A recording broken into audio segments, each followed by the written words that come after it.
lisonjeado, né? Dignificado pelo convite. Obrigado, pastor Wilson, obrigado, Igreja Batista em Nova Suíça. E o alvo hoje da palavra seria realmente o término, o encerramento da campanha de missões nacionais do ano de 2022, uma vez que eu acho que fui pegado a laço para uma atividade que é muito prazerosa, que é o chamado missionário mobilizador voluntário, né? Nós temos essa função, estamos espalhados por todo o estado do Rio de Janeiro e por todo o Brasil, né, num trabalho de engajamento das igrejas, de cada associação, né? Então, na nossa associação, que é uma associação que nós temos o orgulho de dizer que é uma associação missionária, né? Ela já foi maior, porque abrangia, né, outros municípios aqui da região, como Cordeiro, Cantagalo, Macuco, mas depois cresceu tanto que teve que ser dividida, né? Que temos a Centro-Norte Fluminense e agora a Serrana está mais adstrita aqui a nossa região, principalmente Friburgo, mas ainda pega Bom Jardim, uma igreja de Cordeiro, que se eu não me engano é a primeira, né? E agora foi recentemente para lá também, então nós somos mais adstritos aqui, muito embora o número de igrejas nossas excede a 2 dezenas, né? Então vocês imaginam que antes nós tínhamos aí quase uma quarentena, né? 2 dezenas é 20, né? 4 dezenas é uma quarentena, deve ser. Mas veja que o nosso trabalho aqui foi crescendo, graças a Deus, né? Nós vemos que houve um grande número na expansão numerosa das igrejas batistas em nossa região, ao ponto de a nossa associação ter que se dividir em 2 para que pudesse ser bem gerida e os propósitos de cada uma pudessem ser mais específicos para com aquela realidade. Isso é maravilhoso, meus irmãos. Isso é maravilhoso porque nós estamos vendo que estão se multiplicando as igrejas batistas em nossa região. Nós temos também aquela convicção de que outras igrejas evangélicas que também estão se multiplicando, né, estão se multiplicando, oxalá, para a obra de Deus, para a expansão da obra missionária, né, e da proclamação do Evangelho. Isso nos alegra porque a nossa nação brasileira é uma nação eminentemente cristã, né? Mas ainda há muitos a serem alcançados, né? Nós temos essa certeza. O nosso trabalho missionário não se encerra, o nosso trabalho missionário não diminui, o nosso trabalho missionário não pode se esfriar, porque simplesmente existem muitos a serem alcançados. E inicialmente eu vou tentar fazer uma separação aqui em duas etapas acerca do que vamos falar. E primeiramente vamos prestigiar aquilo que vem escrito na Bíblia, na palavra de Deus, e vou pedir aos irmãos que acompanhem o que está escrito no Evangelho de Lucas, o médico, aquele que escreveu um Evangelho e que também escreveu o livro de Atos. Lucas capítulo 15. Nós vamos ler os versos de 1 até o verso 7. Está projetando aqui ou não? Tá? NVI, ótimo. A minha versão é mais paleozoica, mas funciona bem. Mas pode projetar NVI, que vai ficar muito bom dos irmãos seguirem o que está projetado aqui, embora eu acho muito interessante também manterem as suas Bíblias abertas, independente da versão que tem, né? Então, vou ler aqui para os irmãos, acompanhem ou na versão nova internacional ou nas suas especificamente. Mas todas elas vão dizer basicamente a mesma coisa, de uma forma um pouco diferente. Diz o seguinte: todos os publicanos e pecadores estavam se reunindo para ouvi-lo. Mas os fariseus e os mestres da lei o criticavam. Este homem recebe pecadores e come com eles. Então Jesus lhes contou esta parábola: qual de vocês, que possuindo 100 ovelhas e perdendo uma, não deixa as 99 no campo e vai atrás da ovelha perdida para encontrá-la? E quando a encontra, coloca alegremente nos ombros e vai para casa. Ao chegar, reúne seus amigos e vizinhos e diz: alegrem-se comigo, pois encontrei a minha ovelha perdida. Eu digo que da mesma forma haverá mais alegria no céu por um pecador que se arrepende do que por 99 justos que não precisam arrepender-se. Vamos orar? Pai querido, nós estamos aqui, ó Deus, exatamente como ovelhas do seu rebanho, te pedindo, ó Deus, a orientação do teu Espírito Santo para que possamos, ó Deus, fazermos e cumprirmos aquilo que nos foi dado, ó Deus, que é anunciar a tua palavra e viver o teu evangelho. Ajuda-nos neste momento, é o que te pedimos em nome do nosso Senhor e Salvador Jesus Cristo. Amém. Amém. Queridos, essa parábola ela é muito conhecida, mas ela nos traz alguns detalhes, algumas coisinhas que nós precisamos atentar. A primeira coisa é que não é muito comum para a gente ter ovelhas. Alguém tem alguma aqui? Ninguém, né? Ninguém tem um petzinho aí, uma ovelhinha, toda cheia de lãzinha? Não? Nem vocês? Puxa vida, mas é tão fácil ter, pequenininho, faz uma casinha ali, bota um pipi ovelha, não sei como é que fala, né? Porque tem, né, pipi cat, pipi dog, e cria uma ovelhinha, né? Ninguém tem, né? Eu já tive uma ovelha, né? Aliás, tive algumas, mas tive uma cabritinha, né? Eu não lembro o nome dela, porque eu era muito pequeno. E uma vez eu cismei de pegar a minha cabritinha, eu tinha 3 ou 4 anos de idade, e morávamos em Bom Jardim. Meu pai tinha ganho uma cabritinha e deu para mim e para o meu irmão, né? A cabritinha foi crescendo e os chifrinhos também. A ovelha, as fêmeas não têm chifre na grande maioria das raças criadas hoje em dia, né? São mochas de nascença. Os carneiros possuem aquilo como uma defesa e uma disputa também para a proteção da sua prole, né? E de outros machos que queiram entrar no rebanho. Mas as ovelhas, em quase sua grande maioria, não possuem chifres, mas a cabritinha tinha. Ela tinha um chifrinho pequenininho, pontudinho, e meu pai tinha um medo tremendo de que aquilo nos machucasse. Então cortou uma chinela havaiana, usou uma cola de sapateiro e botou uma chuquinha na cabritinha. Era a única cabrita que tinha chuquinhas de havaiana na testa, né? É verdade, não é mentira não.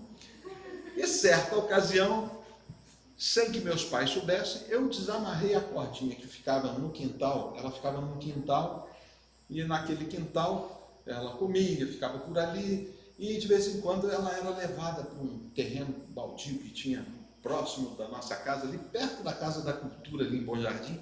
Aquele morro não tinha casas, né? E às vezes meu pai ia lá e prendia a cabritinha para ela pastar, né? Para não ter que ficar cortando capim, levando para ela, né? Em uma certa ocasião eu vi meu pai fazer isso e resolvi fazer isso com 3 ou 4 anos de idade. Eu soube ir, mas eu não sabia voltar. Você imagina. E vou confessar para os irmãos, a cabritinha também não sabia voltar. Ficamos os dois perdidos lá no meio do terreno baldio, onde o capim era mais alto do que nós dois. E o pavor tomou conta da família.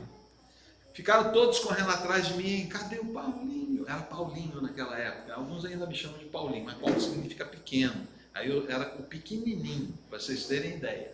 E estava lá no meio do mato com a minha cabritinha. E o meu pai era o comandante do destacamento policial militar de Bom Jardim. Botou aquele monte de soldado procurando o filho. Sequestraram meu filho, né?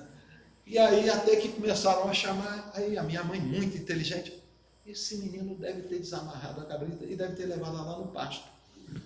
E batata. Aí quando chegaram lá, eu ouvi a voz de alguém me chamando. Eu falei, eu estou aqui com a minha cabritinha. Essa frase me foi contada durante toda a vida. E já não estava mais perdido. Fui achado, né? Eu e a cabrita, né? Só que eu não sabia que eu estava perdido. Eu não tinha consciência disso. E é interessante quando essa parábola traz essa palavra sobre ovelhas, é que o que para a gente hoje é muito estranho de ter alguém sair com uma ovelhinha, né, passeando na rua, embora eu e minha esposa fomos uma ocasião, comer ali na rua Marcos Braga, no famoso uau-uau, né? O uau-uau é de cachorro, não é de ovelha. A ovelha, ela faz um balido, o cachorro faz um latido. E nós vimos uma senhora passeando com um porquinho, né? Na coleirazinha, assim, passeando. Uma coisa totalmente estranha, né? Diferente. Sinceramente, nunca vi outro episódio como aquele. E também não vemos pessoas andando com ovelhas na rua. Mas em alguns locais isso chega até a ser comum. Se você for a Portugal, a Espanha, se você subir as serras dos Alpes Suíços, vocês vão ver alguns pastores conduzindo alguns rebanhos de ovelhas. Você tem que parar o carro, a moto, para deixar aquilo tudo passar, para depois você passar. Mas na época de Jesus, o que para a gente hoje é muito estranho, era muito comum. As ovelhas. E a parábola conta exatamente isso. As pessoas geralmente tinham um rebanho em torno de 100 ovelhas. Porque esse número 100, para determinado conjunto de animais, é um número apropriado para que uma pessoa possa tomar conta. Eu tomei conta de gado de leite. E um homem sozinho toma conta de 40 vacas. Boas vacas têm um bezerro por ano. Então você tem 40 bezerros. Com as 40 mães, você tem 80 animais. Mas você tem ainda os touros, né? Você tem os novilhos, e até 100, 120 animais um homem dá conta. Passou disso, fica difícil. Fica difícil. E o rebanho ovino, né? O rebanho bovino é aquele das vacas, né? Dos touros, dos garrotes, das novilhas. Os ovinos são esses das ovelhas. Eles também seguem o mesmo padrão, ou seja, em torno de 100 é o número ideal para uma pessoa pastorear. E um pastor faz algumas coisas que são muito características. Primeiro, ele leva para beber água. O animal, se não beber água, ele morre desidratado. Sem água, a ovelha não produz leite. Sem água, o carneiro não produz carne. Mas também é necessário levar as ovelhas a pastos, e de preferência verdes, porque eles precisam de nutrição além de hidratação. E a nutrição faz parte da nutrição dos animais. Você tem uma boa dieta balanceada entre proteínas e energia, né? Calorias e proteínas. Um pasto verde, né? Numa altura onde ele não esteja já amadurecendo, mas não seja muito novo ainda, ele chega no pico dessa condição nutricional que oferece ao animal aquilo que é mais apropriado para a sua subsistência e para a demonstração de todas as suas potencialidades produtivas. Deu para entender, né? Bom capim, vaca boa, dizem que o leite entra pela boca, né? A vaca, o leite entra pela boca. A ovelha também, a lã, a carne e o leite entra pela boca, um bom alimento. Então, um pastor, ele leva as suas ovelhas a águas tranquilas, porque se levar para águas caudalosas, a ovelha é uma péssima nadadora. Ela provavelmente vai cair no rio e vai morrer afogada. Então, precisa de águas tranquilas, assim como precisa de pastos verdejantes. Isso lembra alguma coisa a vocês? O Salmo 23, o meu preferido, né? Então, nós temos aí uma condição necessária para que você tenha um rebanho bem pastoreado. E 100 ovelhas é um número ideal para um pastor fazer tudo isso, levar águas tranquilas a pastos verdejantes. Mas existem algumas ovelhinhas que são terríveis. É assim, parece debode, mas é ovelha, né? O que elas fazem? Tem um pasto bom que o pastor levou, e elas olham, acham o outro lá mais colorido e falam assim, aquele deve estar melhor. Aí ela olha para um lado, olha para o outro, tem ninguém vendo, eu vou sozinha, meio escondidinha, porque se alguém ver que eu estou indo para lá, vai querer comer aquilo que eu estou com vontade de comer, então eu vou sozinho. Depois eu posso até avisar, quando já acabou, né? Ó, aqui tem um pasto bom. Aí vão as outras ovelhinhas, que aquilo anda tudo junto, já viu? Você não vê uma ovelhinha afastada. Quando ela está afastada, aquela ovelhinha é chamada de ladrona. Isso também a gente fala com as vacas, né? A vaca ladrona, aquela vaca que passa por baixo da cerca, que se distancia do rebanho e vai procurar alimento em outros pastos. Então, geralmente, um pastor ficava de olho nas ovelhas para que nenhuma se distanciasse e viesse a acontecer o quê? Se perder. Não é verdade? Sabe por quê? A ovelha é extremamente gregária. E é muito difícil para o pastor contar todas elas, porque elas são muito parecidas, né? Aquela lã, ela toma uma coloração muito uniforme. Então, quando o pastor começa, vamos levar, está chegando a noite, vamos todas para o aprisco, que nada mais é do que um curral, né? Vamos tocar essas ovelhas, vamos. Ele começa a assoviar ou a chamar. Tem sempre um código que o pastor ele desenha para as suas ovelhas, para o seu rebanho, que os animais, ao ouvirem a voz do pastor, identificam e seguem ele, porque vão acostumando com a sua voz. E ele então vai tocando essas ovelhinhas até que as coloca num lugar seguro. E esse lugar seguro, geralmente chamado de aprisco, é um pequeno cercado, onde cabem pelo menos essas 100 ovelhinhas, e ali elas vão dormir, e passam por uma porta estreita, para que ele possa, nesse momento, contar as ovelhinhas. Ele conta uma a uma, até que ele vê se está faltando alguma ou não. Sabe por quê? Não dá para contar a ovelha andando. Às vezes a gente até tenta dormir, né? Fazendo aquela imagem de a ovelhinha pulando a cerca, né? Que aí vai até dar sono, né? Mas não é assim, a ovelha anda tudo junto. Se for pular a cerca, pula tudo de uma vez, derruba a cerca, faz uma bagunça tremenda. As ovelhas, elas não são fáceis. Não são fáceis. Aí você vai contando aquelas em alva. 1, 2, 3, a outra já passou 4, aí quando volta, a 5, mas a 7 já passou. Você não consegue contar, não consegue. Elas se embaralham de tal forma que você olha assim e fala, acho que estão todas aí. Mas é na hora que você bota para dentro do aprisco, é que você sabe se está faltando alguma.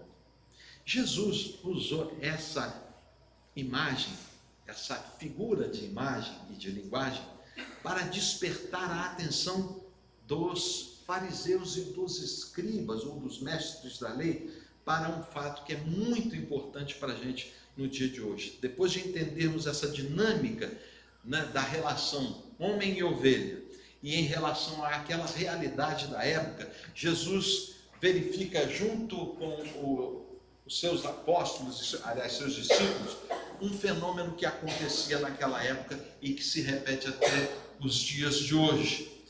Ele distingue os personagens dessa história. Os primeiros personagens dessa história são os publicanos e pecadores. O verso 1 diz assim: todos os publicanos e pecadores estavam se reunindo para ouvi-lo. Quando ele usa essa expressão publicanos e pecadores, eram identificadas essas pessoas, esses personagens na época de Jesus, como aqueles que serviam ao governo, os publicanos, geralmente cobrando impostos ou fiscalizando tudo aquilo que era feito, que tinha relação direta com Roma, né? Hoje nós chamaríamos essas pessoas de fiscais, né? E ninguém gosta de fiscal. Isso aí é ponto pacífico. Ninguém gosta do camarada batendo na tua porta e fala assim, de onde você é? Eu vim cobrar o teu IPTU. Volta mais tarde. Não, é agora, né? Eu vim cobrar a tua conta de luz e de água. Isso é um tipo de taxa, não é um imposto, mas é um tipo de taxa, porque quem tem a concessão pública, né, de exploração do minério da nossa cidade, que é a água, é a nossa companhia de água. Tudo que está no solo brasileiro, ou seja, no subsolo brasileiro, é de propriedade do governo. Então não fica feliz se você achar ouro no teu terreno, porque você não vai poder explorar isso, porque o subsolo pertence ao Estado. E o Estado, dono do subsolo, ele pode até te autorizar a exploração daquele minério. Ou seja, publicano bate na tua porta se você achar alguma coisa valiosa no subsolo do teu terreno, lá em Nova Suíça. Achei petróleo, fui furar um poço d'água, achei petróleo. Primeiro que você não podia furar um poço d'água, porque quem fornece a água é a concessionária, porque é ela que tem a autorização. Segundo, o petróleo que você achou não é seu. Mas se você tiver dinheiro para explorá-lo, aí a gente pode até negociar, aí ver o quanto você dá aqui para o governo, para você poder explorar isso daí. Os publicanos eram esses elementos que estavam sentados em mesas para receber os impostos que o povo trazia. E olha, é bíblico isso, imposto ninguém gosta de pagar, né? Vejam bem, Salomão, para fazer o templo, cobrou muitos impostos, né? Estava afogando o povo para fazer toda aquela riqueza. Logo em seguida, o que acontece? Falece Salomão, o seu filho assume. Aí o pessoal fala, olha, não cobra tanto imposto não, que teu pai já colocou a corda na garganta do pessoal. Ele fala, pois é, mas eu vou dobrar os impostos. O que aconteceu? Dividiu em reino do norte e reino do sul. Publicano nunca foi bem-vindo, e ainda hoje não é. E pecadores? Quem eram os pecadores? Pecadores naquela ocasião eram todos aqueles que não seguiam as leis de Moisés, que não obedeciam os preceitos construídos pelos rabinos da época. Esses estavam fora. Esses estavam excluídos da apreciação do convívio daqueles que eram judeus. Os rabinos, inclusive, diziam, com esses sequer comais, são impuros, né? São infiéis, são pagãos, não fazem e não praticam, não observam as leis de Deus. Então nós temos aí esse personagem, os pecadores e os publicanos. Mas esse povo ia atrás de Jesus. Esse povo vinha da Pérea, vinha de Decápolis, vinha de Tiro, vinha de Sidom, vinha de toda a Judéia, vinha da Samaria, vinha de Jerusalém para ouvir esse Jesus falar. Porque esse Jesus tinha uma mensagem de libertação. Esse Jesus era a salvação de Israel. E embora não fossem israelitas, ou se fossem, era uma categoria de israelitas excluídos da prática judaica, da religião judaica, eles queriam ouvir aquele que poderia trazer salvação para Israel. Israel era um povo oprimido pelo Império Romano, pelos Césares, pelo Senado e pela República Romana. E aquele povo que outrora viveu momentos da história tão grandiosos, hoje estava oprimido, inclusive pelos impostos cobrados pelos romanos. E essas pessoas fluíam até Jesus. Isso nos diz que publicanos ou pecadores, eles querem ter um contato com Jesus. Mas adiante nós vemos outros personagens, que eram os fariseus e os mestres da lei, ou os escribas. Os mestres da lei são aqueles que escreviam a lei, e escreviam de tal forma que a lei eles não poderiam errar nenhum dos traços da lei. E naquela época não existia impressora, não existia não, nem e-book, essas coisas, não existia nada disso. Era na pena, na tinta e no pergaminho ou no papiro.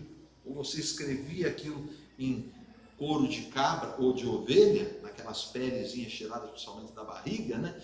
Ou naquilo que vinha do Egito, que era o papiro, uma espécie primitiva de papel, mas que se estragavam com o tempo. Então os rabinos tinham cuidado para que os escribas escrevessem aquilo perfeitamente, porque para o hebraico, cada letra tem um significado. E ela traz um significado numérico e um símbolo, um signo que se transporta para a explicação de algum fenômeno da natureza ou até um fenômeno espiritual.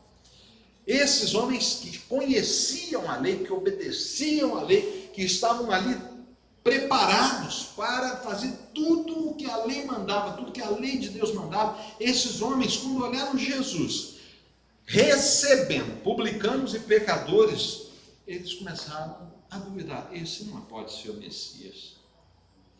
Olha o que esse homem faz, ele recebe os pecadores, os publicanos, recebe, né?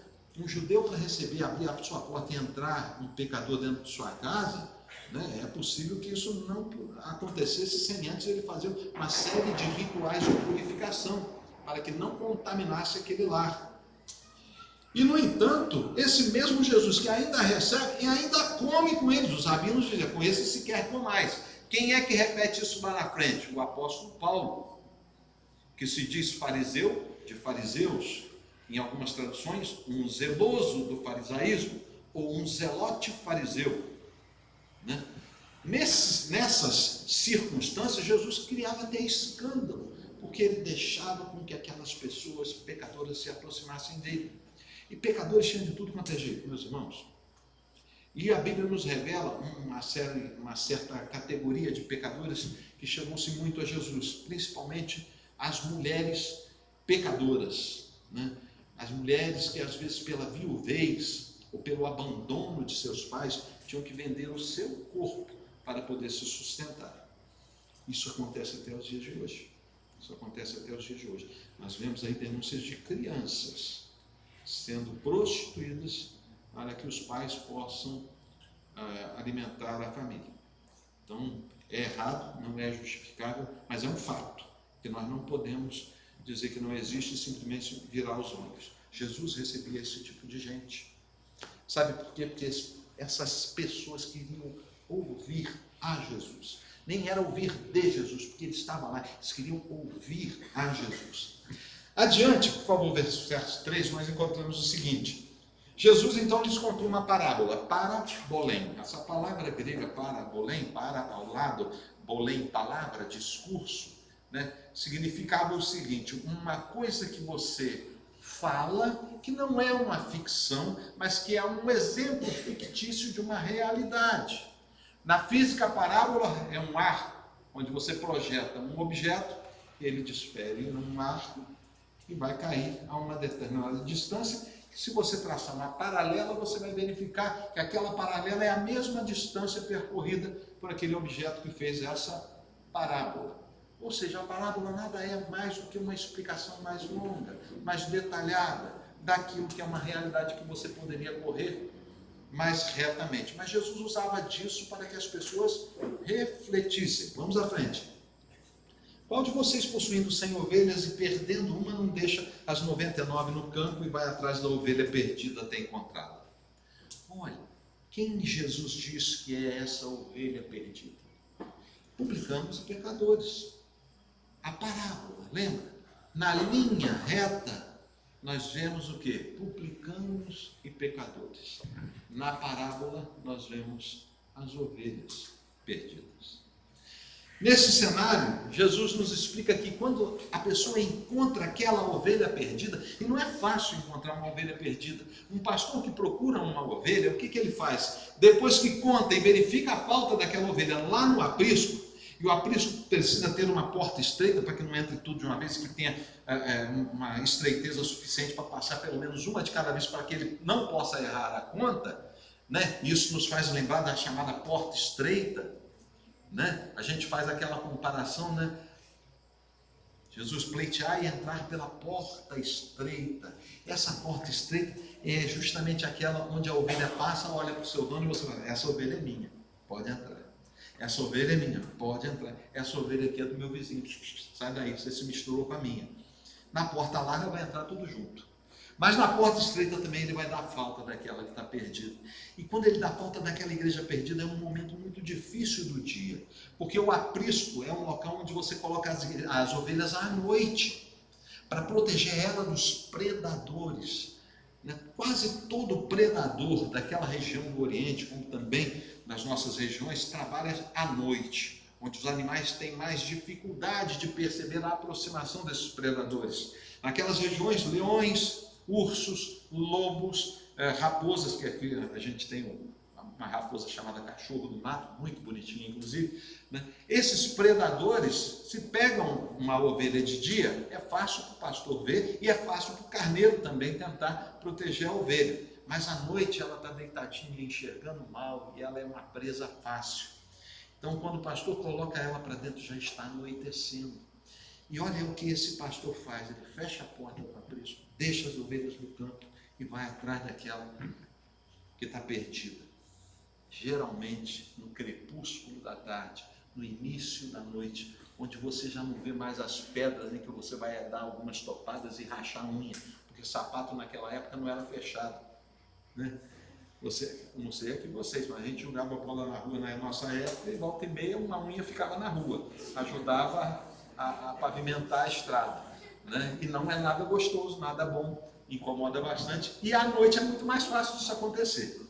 À noite também os pastores não viam os cardos e os espinhos, e muitas das vezes passavam ou rasgava a sua veste, puxa vida, né? Já não tinha muita roupa naquela época, ainda rasgava que tinha, ou rasgava a tua própria pele. E ele saía à procura daquela ovelha. o seu cajado. E muitas das vezes o cajado não era só para proteger o rebanho, era para proteger o próprio pastor, porque alguns predadores eram ousados. Se lembram de um pastor de ovelhas que usava até uma funda? Matou um leão e um urso. Como é que era o nome dele? Davi. Ele matou quantos gigantes? Um gigante? Com a funda ele matou apenas um gigante. Mas quantos gigantes Davi matou? Essa é a pegadinha boa, né? Essa aqui eu vou contar depois para vocês, mas vou dar uma palhinha para vocês. Diz que na batalha que Davi lutou, aquele pastor de ovelhas, né, ele matou Golias, mas ali estavam os filhos de Golias. Mais lá adiante, no próprio livro de Samuel, dizem que houve batalhas em que Davi foi lutar com um dos filhos de Golias e quase perece se não fosse a ajuda de seus generais. Davi matou 5 gigantes. Que coisa interessante, está lá na Bíblia, não estou inventando não, minha gente. Aí você pensa, por que então ele escolheu 5 pedras para colocar naquela funda? Porque aquele pastor era corajoso. Ele falou, eu mato o pai e se for necessário, mato os filhos. Eu derrubo os gigantes. O meu povo está no meu aprisco. Eu sou o pastor de Israel. Não tem gigante que vai predar, que vai atacar, que vai destruir as ovelhas do rebanho do Senhor. Essa é a mensagem da Bíblia acerca de um pastor que leva as ovelhas a pastos verdejantes, a águas cristalinas. Vejam bem, esses mesmos elementos dessa parábola de Jesus, elas vão eclodindo e nós vamos vendo que existem ovelhas, outros personagens. Existe esse pastor que é um personagem, que à noite procura a ovelha e que ele não se importa em encontrar predadores, em dar topadas e estar à beira de abismo, ou se cortar em espinhos e cardos, mas quando ele acha essa ovelha, o que ele faz? Desgraçado! Cajado na cabeça dela, larga para lá, agora o predador vai te comer. É assim que faz? Não. O que a Bíblia diz? Quando a encontra, coloca alegremente nos ombros. Vocês acham que uma ovelha é levinha? Não é não. Uma ovelha nova vai variar aí entre 40 quilos, 50 quilos, e numa raça como a Boer, chegou a 80 quilos. Por isso tem que colocar no ombro, não dá para botar embaixo do braço, porque você não vai conseguir. Nos ombros, um homem carrega até um outro mais pesado do que ele, quando ele apoia bem e fica ereto. Isso vocês vão ver o corpo de bombeiros fazer de volta e meia no socorro de algumas pessoas, sair com elas sobre os ombros, porque ali você suporta aquele peso. Mas tem um outro detalhe que eu vejo: esse pastor é quem encontra a ovelha, não é a ovelha que encontra o pastor. Jesus vai de encontro à ovelha perdida, Jesus vai de encontro ao perdido, Jesus encontra aquela ovelha que às vezes nem sabe que está perdida. E nesse cenário desses personagens, esse Jesus coloca a ovelha sobre os ombros. Por quê? Por que ele coloca sobre os ombros? Porque é mais confortável? Não é melhor sair tocando a ovelhinha até que ela chegue no aprisco? Não ia ser mais confortável para o pastor? Sabe por quê? A ovelha não sabe voltar para casa sozinha. Ela precisa que o pastor a carregue. Vai tentar tocar uma ovelha sozinha no pasto. Se você conseguir, vai ganhar uma viagem de ida para Itaocara. Né? Aí lá você vai perguntar ao meu sogro: dá para tocar uma ovelha sozinha? E ele criou algumas ovelhas e ele falou assim: não dá. A última vez ele tentou tocar uma novilha sozinho, né? Ele disse que rolou assim, morro abaixo, uns 10, 12 metros, ele levantou todo dolorido. Ai, o que eu quebrei aqui? Não sei o que estava com medo lá. Porque ele tentou tocar uma novilha, né? Que é um animal mais fácil de tocar do que uma ovelha, né? No entanto, uma ovelha, você não consegue fazê-la retornar sozinha, tocando. Vai por aqui, não, minha filha, é por ali. Não, não é assim. Carrega nos ombros, porque ela não sabe voltar sozinha para casa. Ela não sabe voltar sozinha para o aprisco. Neste cenário, nós ainda temos uma outra personagem. Nessa ovelhinha perdida, né, nós temos o pastor, nós temos os publicanos e fariseus, né, nós temos os publicanos e pecadores, os fariseus e os escribas, mas também temos os vizinhos e os amigos, não temos? Olha só, quando a encontra, coloca alegremente nos ombros e vai para casa. Encontrei minha ovelha. Ao chegar, reúne os seus amigos e vizinhos e diz: alegrem-se comigo, pois eu encontrei minha ovelha perdida. Nessa parábola, o que nós temos aqui?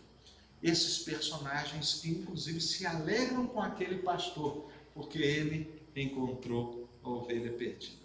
A grande pergunta que fica para nós, quando nós lemos essa parábola, pastor, eu tenho até que horas, hein? São 8h30, mais ou menos até que hora? Vai com Deus. Vai demorar a chegar lá por isso. O que acontece? A grande indagação dessa parábola, onde nós focamos a ovelha perdida, e que nós não podemos esquecer que também existem 100 ovelhas lá no aprisco, todos esses personagens nos trazem uma mensagem, dizendo quem são. E essas 100 ovelhas, dessas 100, as 99 que não se perderam, quem são elas? Jesus fala, né? Há mais alegria no céu por se achar uma ovelha perdida do que por aquelas 99 que não precisam de arrependimento, que não precisam de ser achadas porque não estão perdidas. Os teólogos dizem que existem duas traduções para isso. Essas 100 ovelhas podem significar aqueles que são justos, ou melhor, justificados por Deus, né, que praticam a justiça e com o advento de Cristo hoje estão justificados por Ele e compõem essa igreja de Cristo. Ou aqueles que se acham justos, como aqueles publicanos, como aqueles fariseus e mestres da lei, ou os escribas. Quando nós vemos essas variadas características que nós podemos atribuir a cada um desses personagens, a grande pergunta é: quem estamos sendo nós nessa história? Publicanos e pecadores? Fariseus e mestres da lei? Nós somos o pastor? Somos as 100? E agora dividido em 99 daqueles que estão no templo? Ou aquela ovelha perdida? Ou somos aqueles vizinhos e amigos que se alegram com o dono do rebanho quando ele acha a ovelha perdida? Esta é a grande mensagem dessa parábola. Não é somente sobre aquela ovelha perdida, mas sobre cada um dos personagens dessa história. E a pergunta que eu quero fazer para você nessa noite é: quem é você nessa história? Há momentos que nós somos publicanos e pecadores. Há momentos que nós fazemos o papel dos fariseus e dos escribas da lei. Há momentos que nós somos as 99 ovelhas que estão no aprisco, protegidas, debaixo do cajado do seu pastor. Há momentos em que nós somos aquela ovelha perdida e que às vezes a gente nem sabe que está perdido. E é muito comum a gente esquecer de também se alegrar como os vizinhos e amigos daquele pastor que acha a ovelha perdida. Mas de todo esse cenário é claro que a ênfase é a ovelha perdida. Não podemos, claro, afirmar que os outros têm a mesma ênfase. Os outros personagens não são os protagonistas da coisa. O protagonista dessa história é realmente a ovelha perdida. E muitas das vezes a ovelha, como eu falei para vocês, ela está perdida sem saber que está perdida. Ela apenas se afastou achando que acharia algo melhor, uma água mais mansa, um pasto mais verdejante. E muitas das vezes ela vai se distanciando, e às vezes ela já não sabe mais onde está. E uma das características da ovelha perdida, dos ovinos em geral, inclusive dos caprinos, é que quando eles descobrem que estão perdidos, que estão à mercê dos predadores, eles buscam os lugares mais altos, onde eles possam dar o seu balido para tentar ser ouvido. onde possam dificultar a chegada dos predadores. E aí é muitas das vezes que nesse momento, a gente, quando está naquele papel de ovelha perdida, a gente olha e fala como o salmista, né? Para os altos montes olharei, de onde vem a salvação. Palavras do salmista. Então, meus irmãos, essa ovelha perdida, se ela existe, você sabe quem ela é. É hora de você ser o pastor. É hora de você ir à procura dela. É hora de você achá-la e colocá-la sobre os ombros, independentemente do caminho que você deva seguir. Se é escuro, esburacado, cheio de pedras de tropeço, de espinhos. Se é um momento em que você vai ter que se erguer e subir ao morro, o monte ou a montanha, ou ao penhasco para socorrer aquela ovelha, mas vale a pena, sabe por quê? Porque tem outras 100 que estão lá aprisco esperando aquelas, porque tem os vizinhos e os amigos que vão se alegrar. E é esta a função, né, da Junta de Missões Nacionais, criada em 1907 pelo casal Begby, onde colocou o primeiro missionário no Brasil, chamado Cipriano da Silva, que foi ser missionário no Acre e depois em Santa Catarina, batizando 15 pessoas. É essa a palavra que Missões Nacionais traz para você nessa noite. Nós hoje devemos ser o pastor que vai atrás das ovelhas, porque também em outros momentos éramos a ovelha perdida. E em muitos momentos essa ovelha talvez já esteja sabendo que está perdido, mas há outros momentos em que essa ovelha nem sabe que está perdida, porque ainda tem luz, ainda tem pasto, ainda tem água. Minha sobrinha, Isabel, uma certa vez fomos a Búzios e estávamos passeando lá nas praias de Búzios, fomos tomar um sol e de repente ela muito pequenininha, devia ter uns 3 anos, desapareceu. Uma multidão na praia. Ficamos enlouquecidos. Cadê Isabel? E corrimos de um lado para o outro, todo mundo desesperado, cadê aquela criança? E havia, naquela ocasião, algumas falas sobre crianças sequestradas. E um temor tomou nosso coração, até que Henrique, um amigo nosso que estava com a gente, encontrou Isabel num canto da praia, próxima de umas rochas, de umas pedras, onde uma senhora estava ali, meio atordoada, porque viu que aquela criança estava perdida.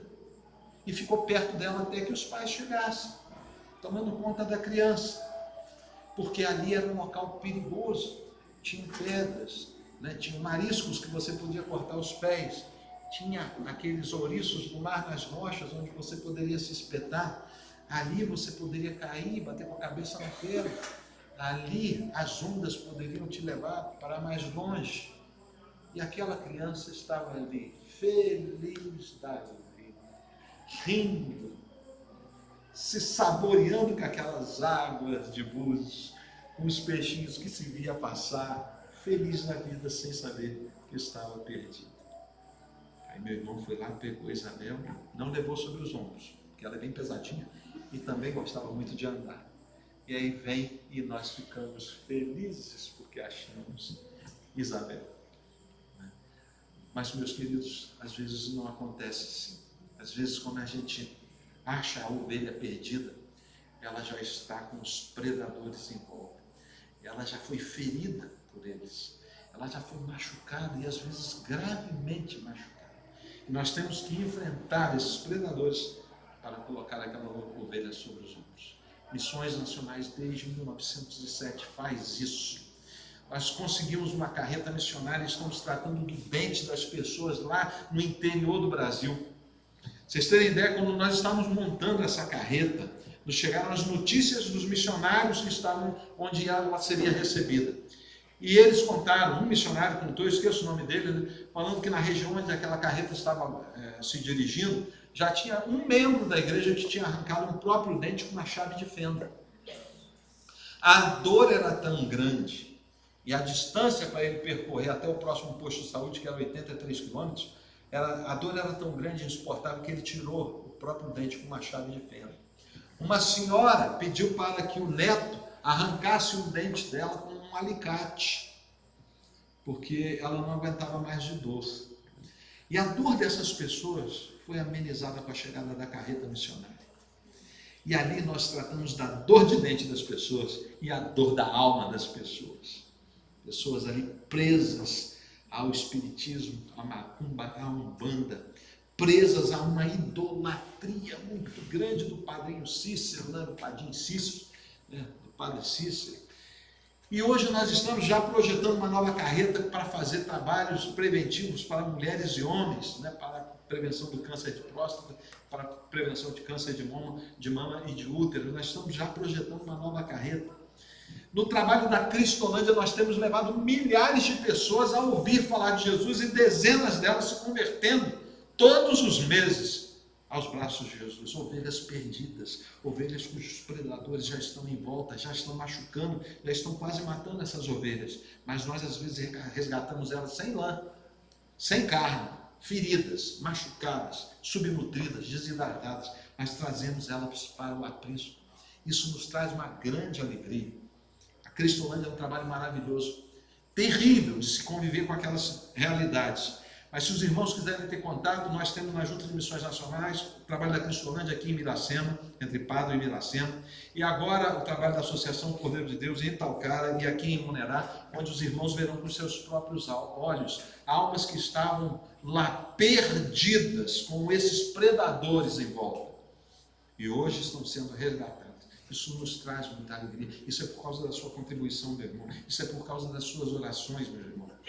E às vezes a gente fala, poxa, eu queria tanto ir para o campo missionário. A gente vê esses dois jovens, o Gabriel e a Sara, lá no Amazonas, e a gente fala, puxa, eu queria tanto ir lá, mas hoje eu não tenho condições, eu não tenho idade, eu não tenho nada, é impossível para mim estar lá. Mas a Doriana disse que muitos crentes fiéis não poderão alcançar os campos missionários com seus próprios pés, mas poderão fazê-lo com os seus joelhos. E eu digo mais, um pouco de cada um, com as suas doações. Eles estão lá por causa desse gasofilácio, daquilo que você deixou hoje aqui dentro.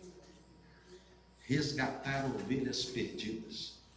Grande pergunta que fica mais uma vez, meus irmãos, é quem estamos sendo nós nessa parábola. Eu caí de paraquedas nessa situação aqui simplesmente por um fato.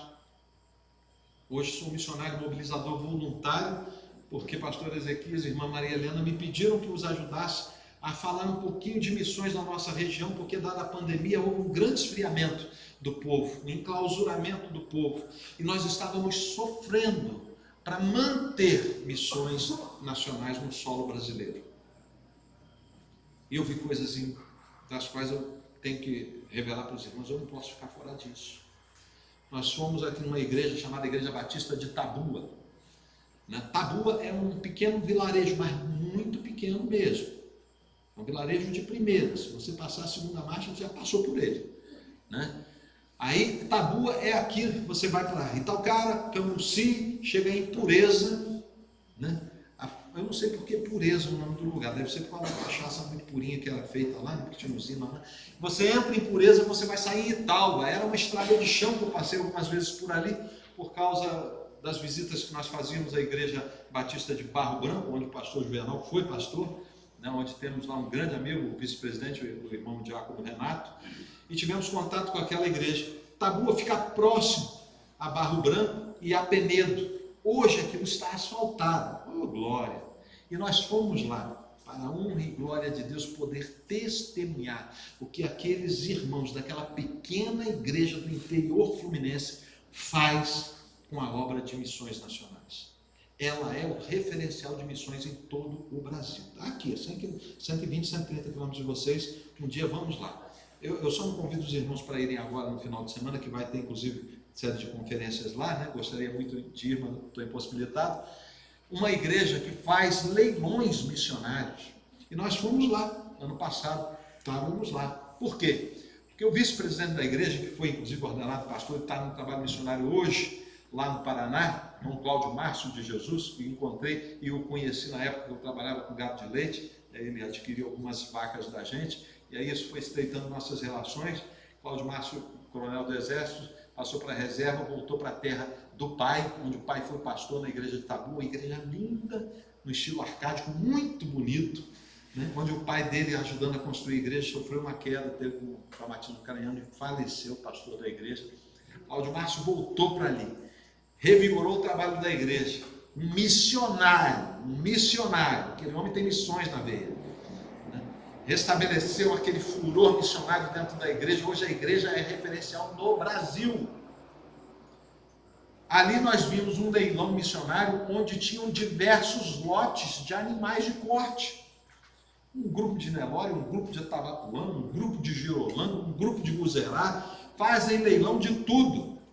De sopa, de caldo, de chocolate, de pamonha, de chapéu, de roupa antiga, de brechó. Sabe qual foi o alvo deles? Na igreja que talvez seja metade dessa daqui? 120, 90 foi no ano anterior. Olha que coisa linda, meus irmãos. 120 mil reais. Nós estivemos lá com o pastor Brandão, né? E nós vimos com nossos próprios olhos o que o amor de um pastor que busca uma ovelha perdida faz. Ele não se importa com os obstáculos, com as trevas, com os inimigos que ele vai enfrentar. Tem uma ovelha perdida e ela precisa voltar para o aprisco. Queridos, essa jornada que nós fizemos como mobilizador de missões nacionais, isso nos veio às mãos para poder experimentar essa maravilhosa experiência, né? Porque em 2014, após nós passarmos um momento muito difícil na nossa vida, fomos convidados pelos Águias de Cristo, um motoclube evangélico, maior talvez do mundo, né, a fazer uma viagem missionária para uma região aqui de Espera Feliz, Alto Caparaó, Caiana, Pé da Menina, ali no pé do pico da Bandeira. E nós fomos, pela primeira vez, né, fomos lá assistir um trabalho missionário de motociclistas, uma coisa totalmente estranha, diferente. E os irmãos conheceram, Fabiano e Michele, que faziam parte dos Águias de Cristo, não estão aqui. O Fabiano estava com a gente, né? Oi? O Fabiano estava com a gente, né? Fabiano que nos convidou, ele que foi foi junto com a gente. A Michele trabalhava com a Natécia, convidou, né? Era meu aniversário. Aí, vamos passar um aniversário do Paulo lá, vocês vão estar junto com a gente lá em Espera Feliz, uma cidadezinha menor que Bom Jardim, né? E, sinceramente, meus irmãos, olha, a estrada para mim era um terror. Aquilo ali vinha à mente certas coisas que eram um trauma. Mas eu olhava para minha esposa e falei, precisamos fazer alguma coisa, precisamos vencer isso. E para que eu vou fazer missões? Num lugar que eu não conheço, num povo que eu não conheço. Né? Todo mundo, o meu primeiro contato com os Águias de Cristo foi com o Fabiano. Fabiano, Paulo, vamos fazer a viagem? Então tá bom. Combinou Ana e Michele fazer a viagem. Você tem que ir na reunião dos Águias para poder saber quais são as regras de viajar juntos, né? Até 9 horas? 8 horas, né? Porque a viagem de Espera Feliz é longa. Aí o que aconteceu? Chegando, a Fabiano me falando sobre as regras de viagem em comboio, né? Eu não entendia disso. Ele falou, você tem que ir na reunião dos Águias. Sexta-feira, 7 horas, tem que estar lá, tá bom? Beleza, sexta-feira, 7 horas, estou lá. Vou trabalhar, alguns irmãos sabem como é que eu trabalho, de terno e gravata, né? Botei naquela ocasião um terno clarinho, bege, bem clarinho, bonito aquele terno, né? A camisazinha também clara, uma gravatinha com um sapatinho marronzinho. Fui fazer audiências no fórum, tinha que ir assim, né? E esqueci da reunião. Muita coisa na cabeça. Conclusão, quando são mais ou menos umas 20 para as 7, saio eu do fórum, todo bonitinho. Fabiano liga para mim e fala, Paulo, você não esqueceu da reunião não, né? Não. Acabou de me lembrar. Não. Né? 7 horas, né? Tá bom, vou estar lá. Beleza. Até daqui a pouco. Falei, vou no escritório, deixo os processos, vou em casa, mudo de roupa e vou para lá. Chego no escritório, um cliente lá desesperado, esperando para sexta-feira, né?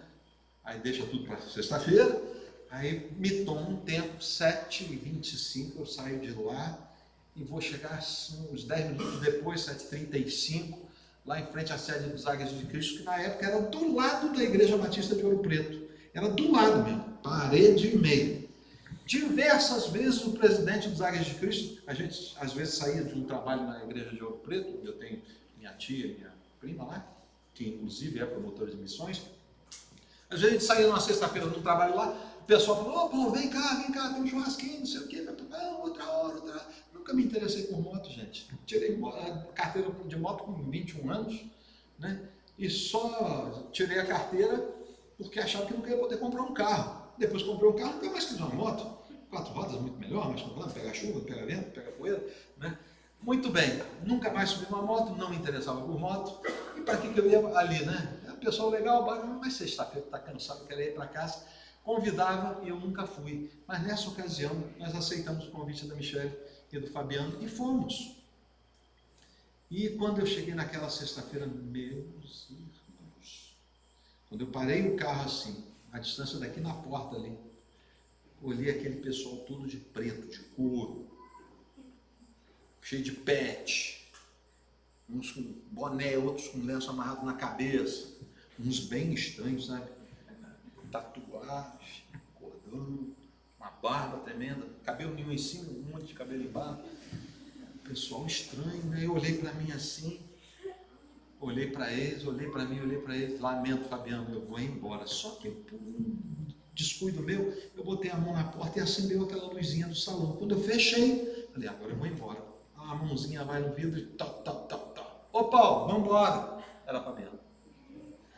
Eu não sei se foi Deus ou se foi outra coisa, mas conclusão, saí dali mas morrendo de vergonha. Né? Eu parecia um canário no meio de um monte de anu. Você não sabe o que é anu, mas rodela, preto, né? Aquele negócio assim. Eu estava totalmente deslocado. Quando eu entrei ali, Fabiano eu conhecia. Pastor Benim eu conhecia, nem era pastor na época ainda, né? E de repente eu fui vendo o Elcio, membro da Igreja Batista Central, Carlos Amédio, meu filho, da segunda Igreja Batista. Eu falei, você está aqui, você está aqui, você está aqui, você está aqui. E me senti melhor. Aí até comprei camisa para a gente, falei, vou para viajar, não vou viajar, né? Diferente não. Compramos umas camisas e fomos. Gente, Batista tem aquela coisa com horário, né? Pá, 6 horas, é 6 horas. É ou não é? Batista não.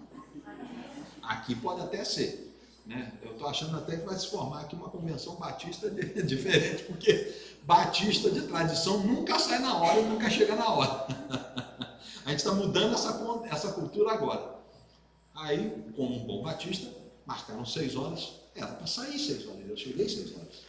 Aí quando eu cheguei, aquele monte de moto, aquele monte de carro, Fabiano, já fizeram oração, já estamos partindo. Aí o presidente lá, o pastor Benim, vira, você vai lá no final, você chegou por último, vai no final, né? E vai ter um ferrolho atrás de você que é um batedor. E a gente fomos ali, quando nós pegamos a BR, 42 motocicletas e 12 carros, ainda mais um atrás. A coisa mais linda do mundo. Falei, ai caramba, coisa bonita, né? Já vencemos o trauma. Chegamos lá em Espera Feliz, já tinha mais umas 150 motocicletas no trevo de Alto Caparaó esperando a nossa chegada. Porque iam chegando os grupos e cada grupo que chegava esperava até que o último chegasse. Entraram umas 450 motocicletas dentro daquela cidadezinha minúscula. Meus irmãos, se chegar um ônibus aqui e descer 40 pessoas, tudo bem. Mas se chegar 40 motocicletas, isso faz uma diferença tremenda. E aquela cidade se alvoroça quando a gente chega lá. E eu fiquei imaginando o que esse pessoal vai fazer. Porque a gente acha que o trabalho missionário é algo muito complicado, muito complexo, muito difícil. Eu vou dizer para os irmãos, não é nada difícil. A nossa luz, ela não pode ser colocada debaixo de uma candeia. O nosso brilho, ele se espalha independente daquilo que a gente fala. Porque o que a gente faz, fala tão alto que as pessoas não conseguem ouvir aquilo que a gente diz. Isso é um provérbio puritano. Quando nós entramos naquela cidade, aquelas pessoas com camisas águias de Cristo, as pessoas queriam saber quem é esse Cristo dos águias. E numa cidadezinha de Caiana, um satélitezinho que tem ali, uma cidade minúscula, menor do que Banquete. Aquela noite, eu contei 17 conversões. No dia seguinte, no Parque de Exposições de Espera Feliz, Tava, aquele pastor do que cantou no Rebanhão, como é que é o nome dele? Esqueci o nome dele. Ai, fugiu. Rebanhão é da nossa época, tá, gente? Né? Lembra? Carlinhos Félix. Ele que pregou. E teve uma pessoa que se identificou muito comigo, né? Uma pessoa que era a primeira vez que viajava com os Águias de Cristo. Um homem extremamente sério, sisudo, carrancudo. Né? E ele notou que eu estava um pouco deslocado, porque eu também era novo ali, né?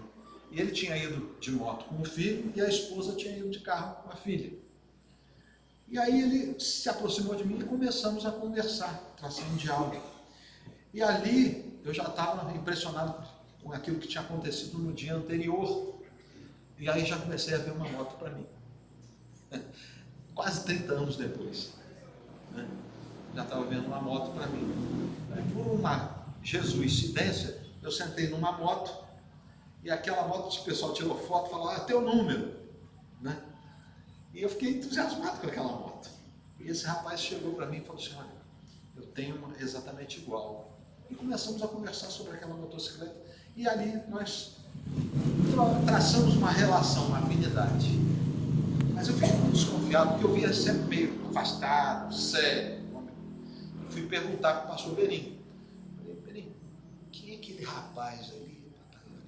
Rapaz, olha, ele já tem a terceira vez que ele vem com a gente e veio visitar a gente. Por quê? Porque ele disse que procurou alguns motoclubes aí, porque o filho dele adora moto, queria fazer parte de um motoclube, mas os motoclubes que ele visitou, ele falou assim, não trago minha família aqui. Bebedeira, drogas, palavreado de baixo calão, não é a educação que eu quero dar para meus filhos, não é ambiente. Mas ele veio aos Águias e descobriu que aqui é um local família, onde se fala coisas boas, onde se tem uma mensagem que edifica. E ele resolveu fazer esse passeio com o filho, trouxe a esposa e a filha. Eu falei, mas por que ele é assim, tão fechado? Esse camarada, ele é instrutor de operações especiais da polícia, dentro do núcleo de operações especiais. É um guerreiro. Mas você nunca viu ele sorrir. Coração duro. Olha a história do nosso estado do Rio, você imagina o que esse cara já passou. Aí eu falei, ele falou assim, mas não para aí não. A esposa dele, está vendo aquela lourinha lá? Casal lindo, os filhos lindos. Né? Chamavam a atenção a beleza daquele casal e dos filhos. E aí eu olhei e falei, o que tem? Ela é judia, não está se achando aqui. Né? Aí eu falei, complicado. E o garotinho estava igual pinto no lixo, né? No meio daquela remota, adorando tudo. Carlinhos Félix vai fazer a mensagem, canta. E aí no final, em cima de um trio elétrico, naquele parque assim, ele faz um apelo. O casal vai à frente. Ele faz o apelo novamente. E vai uma menina em prantos chorando. 3 conversões. E ele ia encerrar aquilo ali. Aí o pastor Berim falou assim, o Espírito Santo está tocando aqui em minha vida, porque tem mais alguém ainda aqui, que hoje vai se converter a Jesus. Está faltando você aqui na frente. Eu quero saber quem é você. Levanta a sua mão e vem aqui na frente. Uma criança de 9 anos, loirinha, linda, levanta a mãozinha e vai até lá à frente. Era Daniel, o filho do homem de operações especiais, o garoto criado na religião judia. E o pastor Berim falou, e agora? Ele olhava para os pais assim lá de cima e ele não escondeu o constrangimento. Era impossível fazer aquilo. Caramba, e agora? Como é que vai ser isso? Essa ovelhinha é muito novinha para tomar decisões sozinhas. E aí ele faz um novo apelo. E ele faz um novo apelo. E diz, essa criança está fazendo uma decisão. E perguntou para aquela criança, você sabe o que você está falando? Você sabe o que você está fazendo? Você sabe quem é Jesus? Você sabe quem é o Cristo dos Águias? E ele, muito atrevido, falou assim, é claro que eu sei. E eu quero esse Cristo das Águias. Aquilo assim, mexeu com o coração de toda aquela multidão, mas mexeu especialmente com o coração de um homem sisudo, duro, um homem que usava armas, um homem que era especialista na morte. E aquele homem em prantos veio ficar junto com o filho. 2 meses depois, nós vimos aqui em Friburgo a esposa daquele homem, que outrora judia, levantar sua mão e ir à frente. E aquele homem, que agora a gente conhecia os dentes dele, porque vivia em sorriso, naquele dia da conversão da esposa, nós vimos aquele homem chorar. Você sabe o que Deus faz com um coração duro, frio, metálico? Ele dá sorriso e dá lágrimas de alegria. Aquilo, assim, eu senti no meu coração o seguinte: gente, essa ovelha perdida foi achada, foi colocada nos ombros, depois em cima de uma moto. E eu disse para mim mesmo: eu não quero ficar fora disso, a moto é minha. E de lá para cá nós temos visto isso se repetir, porque a palavra de Deus não volta vazia. Estivemos agora em Iguaba Grande, no trabalho dos águias lá, e para nossa decepção, apenas uma pessoa se converteu. Decepção nenhuma. Há mais alegria nos céus por conta de uma ovelha perdida que é achada do que por 99 que já estão no aprisco. Era uma multidão de águias. As 99 ovelhas estavam ali recebendo com alegria, como os vizinhos e amigos daquele pastor, aquela ovelha perdida. Uma moça que tinha sofrido 2 acidentes, motociclista, toda tatuada, diferente pra caramba, mas ela era a alma perdida que nós fomos lá alcançar.